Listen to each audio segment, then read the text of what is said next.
Hola, buenos días alumnos. En el día de hoy vamos a hablar sobre el práctico número 28, referido a oxigenoterapia, nebulización, halo y biotera. Iniciamos la clase. Antes que nada, vamos a hablar, ¿no es cierto?, a dar algunos conceptos, entre ellos el concepto de la oxigenoterapia. Debemos saber que es un tratamiento administrado bajo prescripción médica en el que se suministra oxígeno. Obviamente se van a dar en concentraciones elevadas con la finalidad de prevenir o tratar la deficiencia de oxígeno, que sería llamado hipoxemia. Este oxígeno es en sangre, la célula y los tejidos del organismo. Por tanto, su principal indicación es para la insuficiencia respiratoria crónica.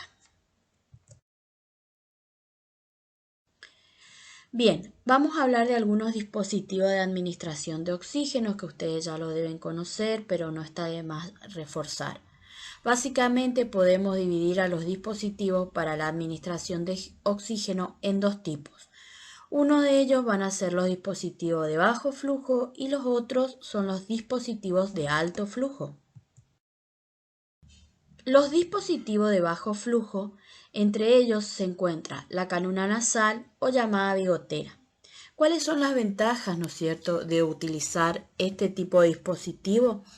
Es mucho más segura y simple, es cómoda, es tolerable con facilidad, puede adaptarse al contorno facial, suministra concentraciones bajas de oxígeno, a su vez permite libertad de movimiento, no impide comer ni hablar. Es mucho más económica también, ¿no es cierto? Estas son las ventajas de utilizar cánula nasal.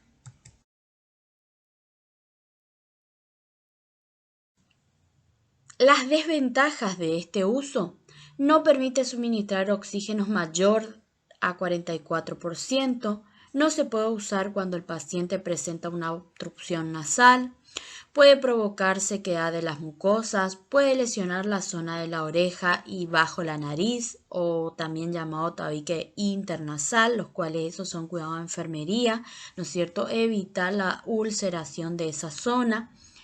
También puede desplazarse con facilidad y dejar de cumplir, ¿no es cierto?, este tipo de tratamiento. Bien, los objetivos para utilizar, ¿no es cierto?, la cánula nasal o bigotera es permitir una adecuada oxigenación y humidificación permanente en las vías aéreas en pacientes estables, administrar oxígeno a pacientes con bajo requerimiento de este gas y prever y reconocer complicaciones respiratorias. Como bandeja de contenidos vamos a necesitar una cánula nasal o bigotera, tubuladura, un frasco humidificador, un calentador de oxígeno. Debemos tener en cuenta que de 1 a 4 litros por minuto va a equivaler el 25 al 30% a administrar. Y de 4 a 8 litros por minuto es del 30 al 50% a administrar. Más de 8 litros en realidad no se puede pasar. La función de la bigotera cumple hasta 4-5 litros máximo. Bien, el procedimiento: limpiar de secreciones las fosas nasales, introducir la cánula en las narinas, fijar para que no salga del lugar utilizando una cinta fijada alrededor de la cabeza del niño. El flujo de oxígeno, ¿sí? Verificar confort del paciente al dispositivo, administrar oxígeno humidificado y calentado. Esto siempre debemos recordar, ¿no es cierto?, que son uno de los principios: humidificado y calentado. Evitar flujos altos que pueden provocar intoxicación ocular y distensión abdominal. Mantener el equipo individual y aséptico para evitar infecciones. Verificar constantemente la ubicación de las cánulas. Controlar signos vitales y evaluar frecuencia cardíaca y realizar el lavado de manos. Bien, luego tenemos la mascarilla facial simple.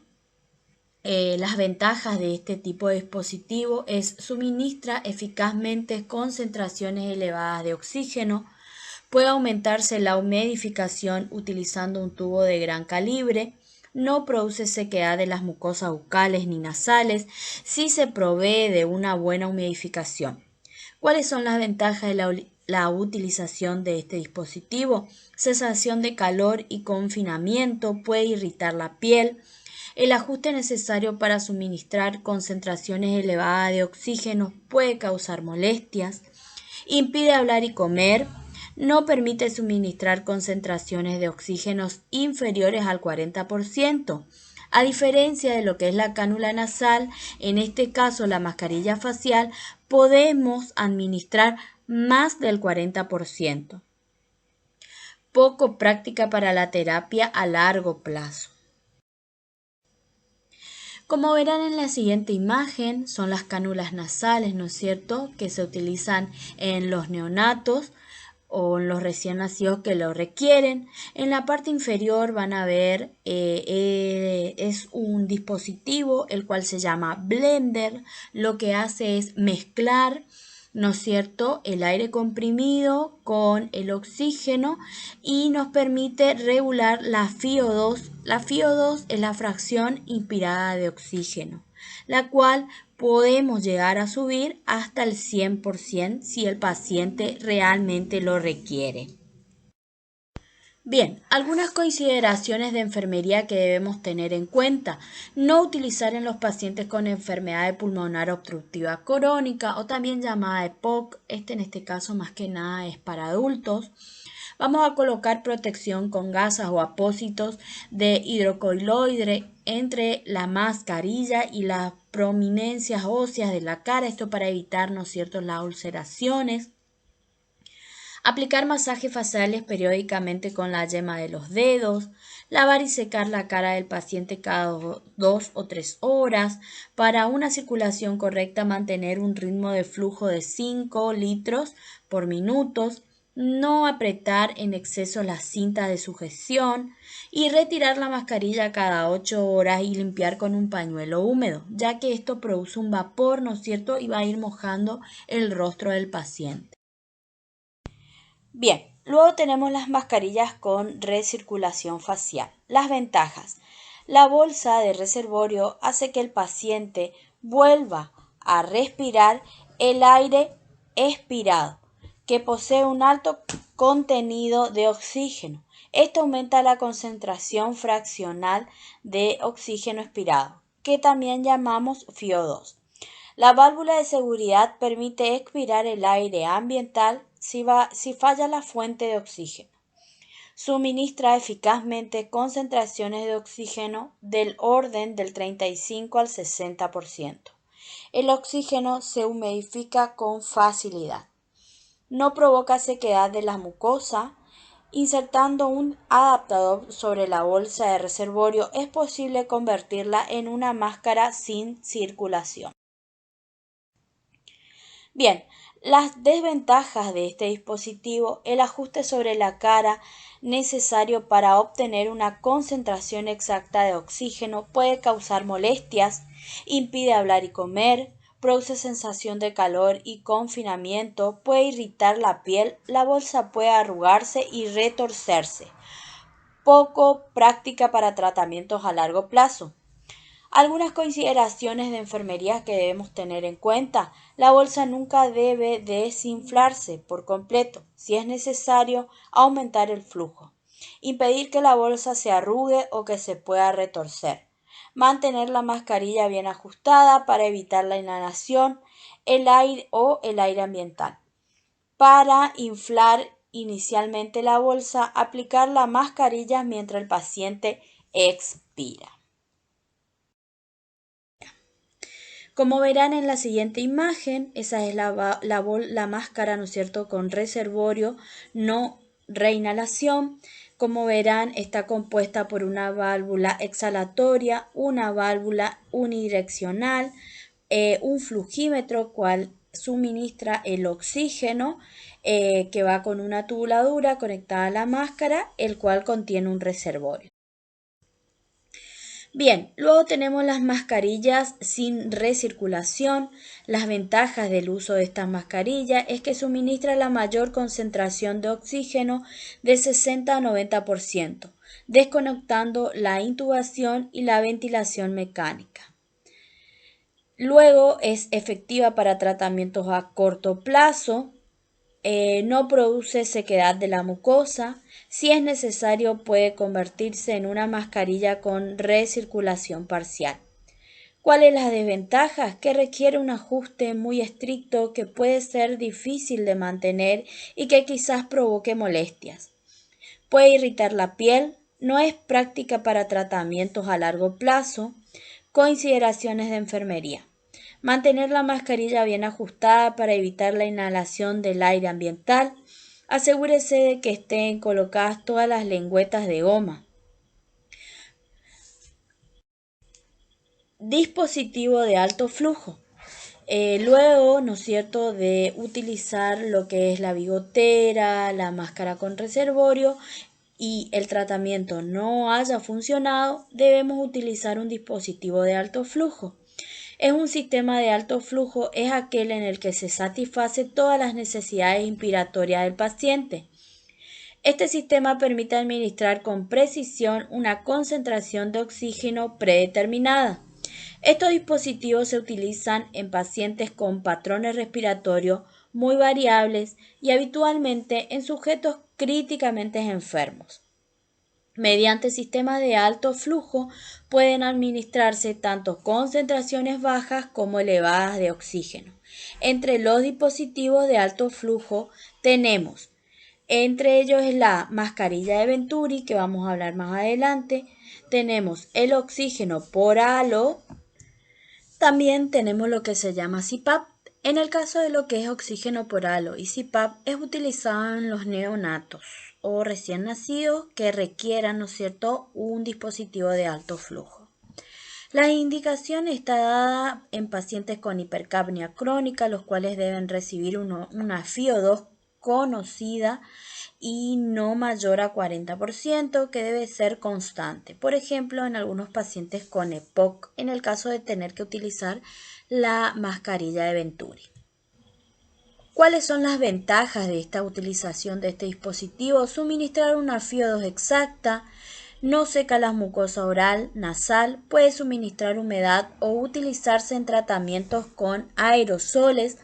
Para cambiar los oxígenos pueden cambiarse los adaptadores o girarse el dial.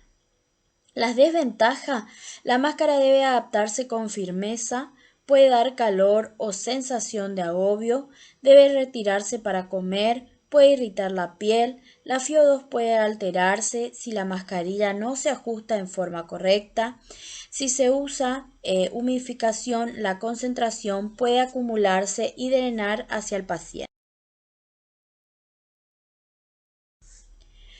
¿Cuáles son las consideraciones generales de enfermería?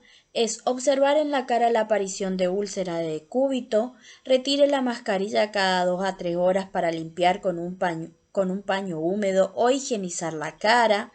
Se utiliza adaptadores multicolores con la mascarilla que indica el flujo en litros necesarios para suministrar el nivel de oxígeno prescripto. Aplique pomada de vaselina alrededor de la boca para evitar la irritación o la sequedad de la misma. Bien, a continuación van a ver un cuadro donde se presentan algunos colores con el flujo de litros en minuto y la concentración de oxígeno que va a dar, ¿no es cierto?, cada color. En el caso del color azul va a dar un flujo de 4 litros con una concentración de 24%.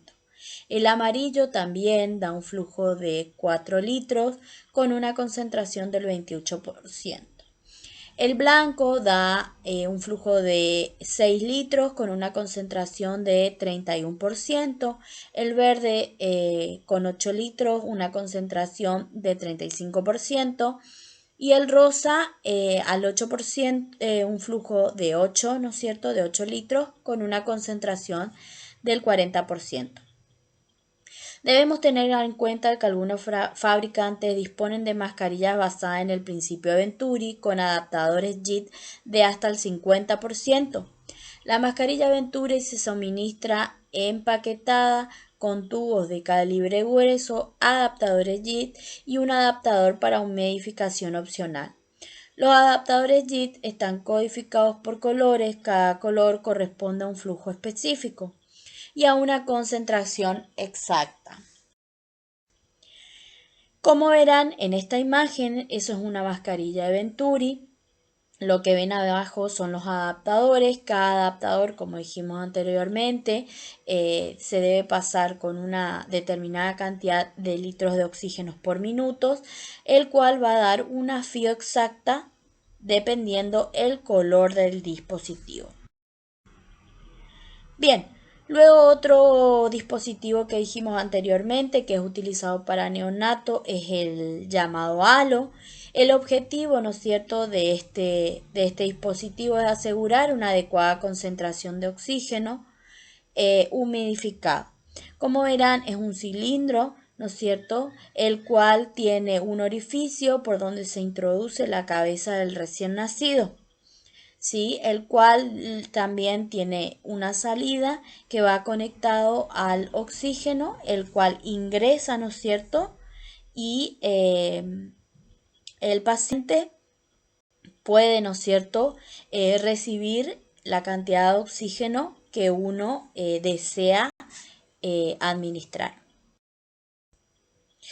¿Cuál es el equipo en este caso que vamos a necesitar? Va a ser un halo con un tubo en T, una tubuladura, fuente de oxígeno con frasco humidificador. ¿Cuáles son las características de este halo? Es un cilindro de acrílico rígido de 20 centímetros de diámetro por 18 centímetros de alto.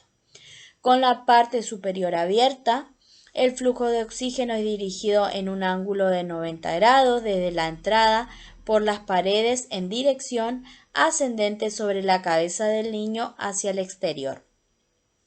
Para la parte superior, ¿no es cierto?, se pueden ofrecer concentraciones de oxígeno desde el 21 al 100%. La pieza en T de entrada del oxígeno consta de un extremo que va unido a la tubuladura de oxígeno y dos internos que dan salida al gas hacia ambas paredes del halo. En el borde superior se puede colocar una tapa perforada para lograr una mayor concentración de oxígeno. Controlar, obviamente, los signos vitales y evaluar al paciente. Bien, las precauciones. Antes que nada, las ramas internas de la pieza por donde sale el oxígeno hacia ambos lados deben estar bien cerca de la pared y en posición horizontal. No puede usarse un halo que falte la pieza en T. El borde del halo siempre debe hacer contacto con la superficie en que está apoyado. Obturar la abertura alrededor del cuello del niño con una compresa en aquellos que necesiten 100% de oxígeno. Controlar el flujo de oxígeno según el tamaño del halo, grande de 12 litros por minuto, mediano de 10 litros por minuto y un chico da de 8 litros por minuto. Controlar el correcto flujo de oxígeno frecuentemente, cada media hora. Medir la saturación de oxígeno con el oxímetro digital. Controlar las conexiones una vez por turno. Controlar los signos vitales y coloración de la piel y mucosas cada 2 horas. Limpiar el halo cada 24 horas con agua y jabón enzimático. Bien, continuamos. Tenemos lo que llamamos CPAP, así como dijimos que el halo era un alto flujo para neonatos o recién nacidos. El CPAP también pertenece a un componente de alto flujo, el cual la sigla CPAP en inglés o PPC en castellano significa presión positiva continua en las vías aéreas y denominan a un sistema de soporte ventilatorio que consiste en el mantenimiento de una presión supraatmosférica o presión positiva durante y al final de su expiración en un paciente que, con condiciones indispensables, respira espontáneamente. Bien, ¿cuáles son las indicaciones para la utilización de un CPAP? La indicación más frecuente es la dificultad respiratoria relacionada a la enfermedad de membrana hialina producida por la falta de surfactante. También está indicado inmediatamente luego de la ventilación mecánica por tubo endotraqueal. en cualquiera de sus modalidades y como tratamiento de apneas obstructivas. Indicaciones menos frecuentes son en aquellos pacientes con traqueomalacia, las enfermedades pulmonares restrictivas y la displasia broncopulmonar. Bien, el CPAP bajo agua con burbujeo es un sistema de flujo continuo en el que la salida de gases se produce a través de una tubuladura sumergida en un frasco bajo agua a una determinada profundidad, que indica la PIP administrada. El paciente debe forzar su expiración para que baje el nivel de agua en la columna sumergida en agua y así permite la salida de gases. A mayor profundidad de la columna, mayor PIP. Generalmente se comienza con una PIP de 5 centímetros de agua, lo que equivale a sumergir la columna 5 centímetros. El frasco no debe ser cerrado o con una salida pequeña, sino de boca ancha o con aperturas. Un frasco cerrado o con salida pequeña libera el flujo de gas más lentamente que la velocidad con que ingresa, aumentando la PIP en forma descontrolada e inadvertida. Como verán en la imagen, ¿no es cierto? Eso es lo que se llama CPAP. Está compuesta por dos tubuladuras corrugadas.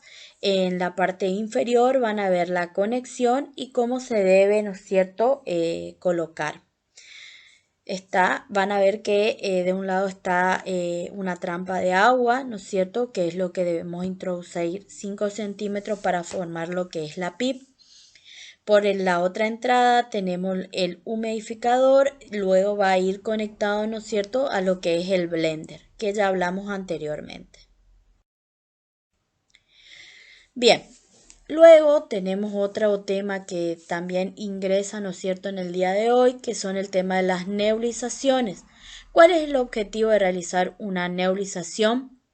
Más que nada es fluidificar las secreciones de las vías aéreas, prevenir la sequedad y o lesión de las mucosas que tapiza la vía aérea superior, administrar fármacos del tracto respiratorio. Estos tipos de fármacos son en el caso de ser salbutamol, betametasona, ¿sí?, en forma inhalatoria.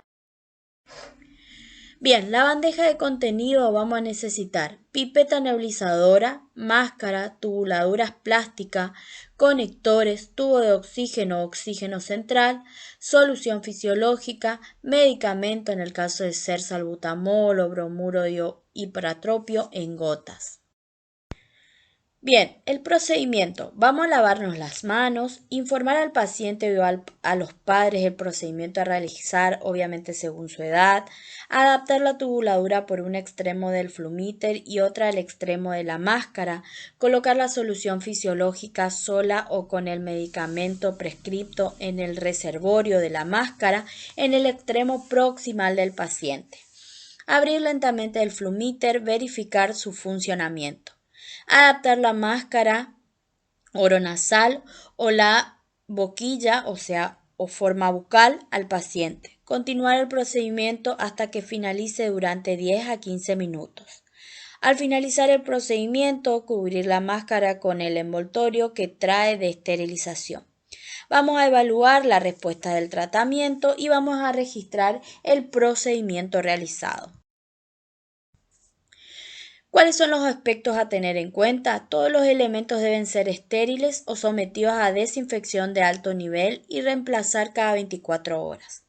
Vamos a cubrir la mascarilla entre procedimiento con el mismo papel que llega del centro de esterilización.